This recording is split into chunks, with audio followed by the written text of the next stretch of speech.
sommes ensemble aux Journées du Livre et du Vin à Saumur, dans la maison Bouvet-la-Dubé. Et le père Alain de la Morandée est en ma compagnie. Bonjour. Bonjour. Merci de nous faire l'honneur de votre présence sur ce plateau. C'est du bonheur. C'est du bonheur. Sous le soleil, tout se passe bien. Vous êtes donc présent pour présenter deux ouvrages. Oui. Un qui est sorti en 2011, pardon, Les enfants d'Abraham aux presses de la Renaissance, avec notamment Malek Chebel qu'on recevra dans un instant sur ce plateau. Et puis l'ouvrage le plus récent qui vient de sortir, c'est La Ronde des Vices sur les 7 péchés capitaux aux éditions Salvator. Alors expliquez-moi, mon père, pourquoi ce thème, pourquoi les 7 péchés capitaux? Est-ce qu'on n'a pas déjà tout dit sur les 7 péchés capitaux? Les 7 péchés capitaux sont toujours les mêmes. Sauf que si vous faites un jeu de société et que vous demandez combien il y en a, en général, ils en oublient un ou deux ou trois. Il y en a un que j'avais oublié, c'est la luxure. Hein, celui-là, on y pense. Voilà, on y pense. Bon. Qu'est-ce qui change? Ce n'est pas les péchés, c'est les conditions de vie et les tentations, en fait, qui changent. Quoi. Donc en fait, c'est à la lumière de la société dans laquelle on vit aujourd'hui. Voilà. Par exemple, je prends un chapitre sur l'intempérance. Je ne l'ai pas appelé gourmandise, c'est un mot qui ne veut plus rien dire. C'est l'excès. L'excès de vin, l'excès de tabac, l'excès de télévision, l'excès de, je sais pas, de cannabis, enfin des drogues, etc. Il y a toutes sortes d'addictions, on dirait aujourd'hui. Mais les conditions ont beaucoup changé sur la tempérance. Voilà. Alors, qu'est-ce que vous avez voulu faire passer comme message, peut-être, par rapport à ces vices et à ces péchés capitaux? Le message, il est simple, c'est que pour bien se connaître, il faut connaître, avoir conscience de ses forces et de ses faiblesses. Donc, on n'a pas toutes les addictions, heureusement, mais ça renvoie à un examen de conscience personnelle pour se dire où est mon point de force, où est mon point de faiblesse surtout. Donc, c'est un ouvrage philosophique, religieux, c'est un ouvrage, spirituel? J'allais dire... pour grand public, c'est pas compliqué à lire. La grille de lecture, 7 péchés capitaux, elle existait déjà sous Aristote.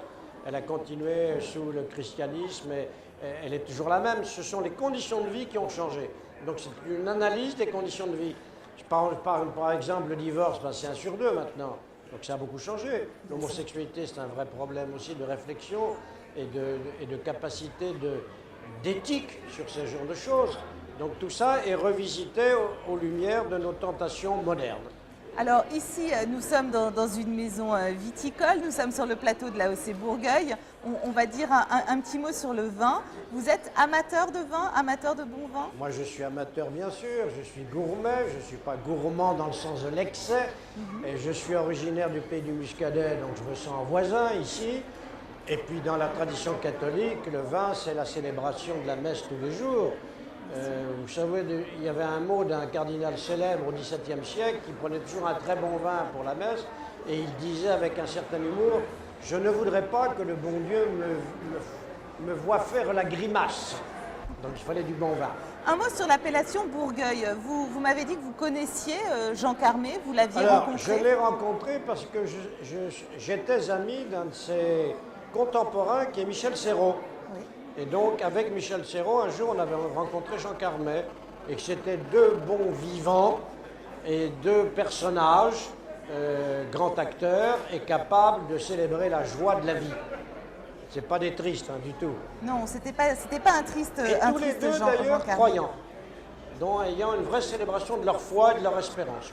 Et il vous arrivait de parler, notamment avec Michel Serrault, de religion, de spiritualité, sûr, en compagnie de Jean Carmé? Avant que ce soit la mode, c'est quelqu'un qui disait « Moi, j'ai la foi, je suis catholique, et je l'ai accompagné jusqu'à son dernier soupir. » Je dirais, il est mort dans mes bras, j'étais avec sa femme et sa fille. Quoi. Pour moi, c'est quelqu'un qui est très présent dans ma vie spirituelle.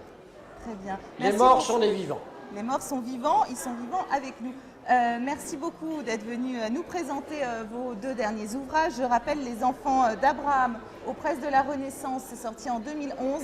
Et puis tout dernièrement, La Ronde des Vices, les 7 péchés capitaux aux éditions Salvator. Merci beaucoup, à très bientôt. Merci. Santé, bonheur.